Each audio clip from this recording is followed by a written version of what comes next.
Break से पहले हम बात कर रहे थे राजस्थान के चुनाव की। राजस्थान में वोटिंग होगी 25 नवंबर को और इसके बाद तेलंगाना में 30 नवंबर को वोट डाले जाएंगे। इसलिए अब तेलंगाना में भी कैंपेन जोर पकड़ने लगा है। मुकाबला बीआरएस, कांग्रेस और बीजेपी के बीच है। असदुद्दीन ओवैसी की पार्टी भी पूरा जोर लगा रही है। ओवैसी की पार्टी चौथे नंबर की है, लेकिन सबसे ज्यादा चर्चा होती है ओवैसी ब्रदर्स की तकरीरों की। अकबरुद्दीन ओवैसी के खिलाफ तो आज पुलिस अफसर को धमकाने, सरकारी काम में बाधा डालने का केस भी दर्ज हो गया। अकबरुद्दीन ओवैसी चंद्रयान गुट्टा असेंबली सीट से इलेक्शन लड़ रहे हैं। कल रात कैंपेन के दौरान अकबरुद्दीन भाषण दे रहे थे। रात के 10 बजने वाले थे। 10 बजे के बाद कैंपेन पर पाबंदी है, लाउडस्पीकर नहीं चलाया जा सकता। इसलिए मौके पर मौजूद पुलिस इंस्पेक्टर ने अकबरुद्दीन ओवैसी को इशारा करके याद दिलाया कि रात के 10 बजने वाले हैं। बस इतनी सी बात छोटे ओवैसी को चुप गई। उन्होंने मंच से ही इंस्पेक्टर को धमका दिया। कहा अगर वो इशारा कर दें तो वहां मौजूद लोग इंस्पेक्टर को अभी दौड़ा देंगे। अकबरुद्दीन ने हुंकार भरते हुए कहा कोई माई का लाल पैदा नहीं हुआ जो उन्हें रोक दे। इंस्पेक्टर साहब घड़ी है मेरे पास, या मेरी घड़ी आपको दूं? फिर चलिए चलिए चलिए।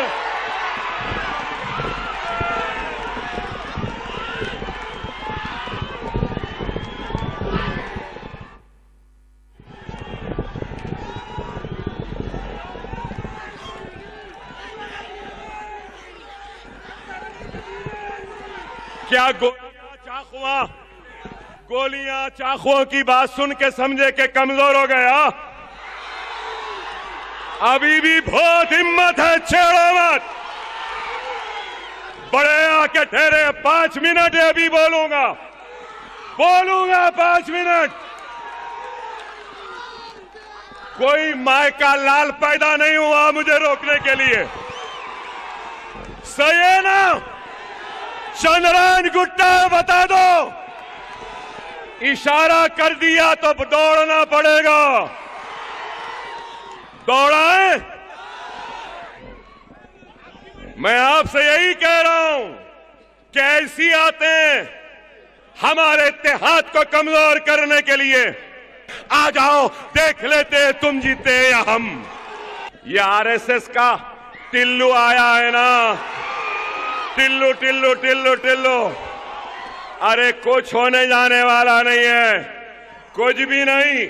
मंजलिस ने राव से भी काम लिया, रेड्डी से भी लिया, सबसे लिया। कहां है किरण? ये टिल्लू भी डूब जाएगा। अकबरुद्दीन ओवैसी का ये रुख देखने के बाद इंस्पेक्टर साहब तो वहां से चले गए, लेकिन इस रैली की चर्चा खूब हुई। यह सियासी मुद्दा बन गया। असम के मुख्यमंत्री हिमंता बिस्वा शर्मा कैंपेन के लिए हैदराबाद पहुंचे तो उन्होंने अकबरुद्दीन ओवैसी के इसी वीडियो का जिक्र सबसे पहले किया।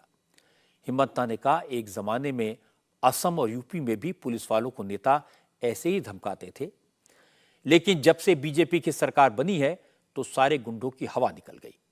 इसीलिए तेलंगाना में भी बीजेपी की जरूरत है। कल मैंने एयरपोर्ट से जब आया, आते आते मैंने ओवैसी जी का एक वीडियो देखा। एक पुलिस इंस्पेक्टर को धमका रहा है कि आप स्टेज में, और पुलिस इंस्पेक्टर को धमका रहा है और पुलिस भी बेचारा सुन रहा है। एक बार सोचिए, अगर तेलंगाना में बीजेपी सरकार बनेगा तब किसी का हिम्मत भी होगा ऐसे पुलिस को गाली देने का? अभी वो वीडियो देख के मुझको लग रहा था कि देश में हमारे अभी भी डेमोक्रेसी चल रहा है कि अभी भी देश में मुगल जैसा, राजाकार जैसा शासन चल रहा है। हमारा देश को आगे बढ़वाना है। ऐसे और जगह में था, यूपी में भी ऐसा करता था, असम में भी ऐसा करता था, लेकिन जब बीजेपी का सरकार बन गया यूपी में, असम में, हम थोड़ा थोड़ा टाइट देने का काम किया।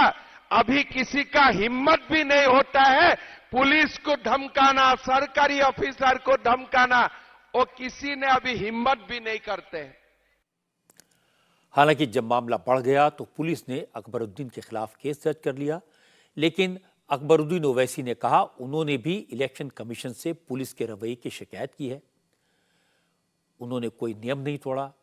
रैली का वीडियो पब्लिक डोमेन में है, वो सरकार से कहेंगे कि पूरे मामले की जांच करवा लें। डीसीपी साहब झूठ बोल रहे हैं, पुलिस झूठ बोल रही है।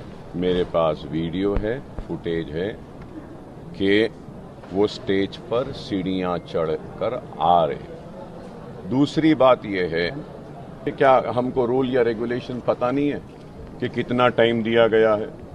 भाई टाइम 10 बजे तक है।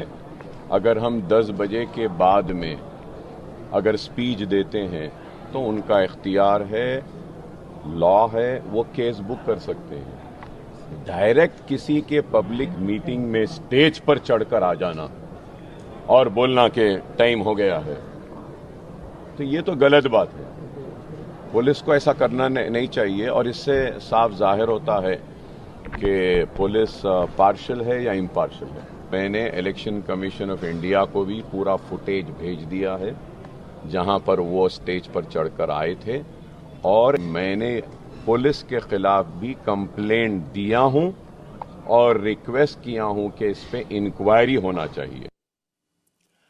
अकबरुद्दीन ओवैसी ने अपने जो तेवर पब्लिक मीटिंग में दिखाए वो उनकी यूएसपी है। अपने ऐसे ही दबंग अंदाज से वो अपने लोगों में पॉपुलर बने रहते हैं। कई बार उनकी हरकतों से, उनके बयानों से बड़े भाई असदुद्दीन ओवैसी को एम्बैरेसमेंट का सामना भी करना पड़ा, लेकिन वो भी जानते हैं कि अकबरुद्दीन को समझाना मुश्किल है। अकबरुद्दीन की फितरत है, वो उसी अंदाज में काम करते हैं। लेकिन आज हिमंता बिस्वा शर्मा ने उनको करारा जवाब दिया।